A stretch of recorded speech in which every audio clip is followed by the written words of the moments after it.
খাবা? সবগুলো এনে কি ভাপা পিঠা আছে? না চিতই শুধু চিতই? চিতই খাবা?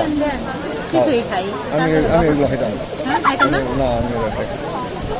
এটা কি ডিম চিতই কত? 30 টাকা। হাঁসের ডিম 40 টাকা। হাঁসের ডিম 40 টাকা, মুরগিরটা 30 টাকা। দাম নাই। চিতই বানান। বসে। পেঁয়াজ করে দিব। পেঁয়াজ মরিচ দেবে। আসসালামু আলাইকুম। সকাল সকাল জয়নুল উদ্যানে ঘুরতে এসে দেখলাম এখানে এক বিশাল বাজার। এই বাজারেই ভ্রাম্যমান বাজার, ভাসমান বাজার। এখানে ভ্যানের উপরে পিঠা বিক্রি হচ্ছে, চিতই পিঠা। বেশ লোভনীয় আমার কাছে, যদিও দুধ চিতই, এটা খুব বেশি ভালো লাগে। আমি এই পিঠাটা অবশ্য খাই নাই, একটা আমি অর্ডার করছি আরেকজনের জন্য। তো দেখতেই পাচ্ছেন কালারটা কি চমৎকার। আর হাইজিনের ব্যাপারে যদি কারো কোনো সন্দেহ থাকে সেটা মন থেকে সরাই ফেলেন।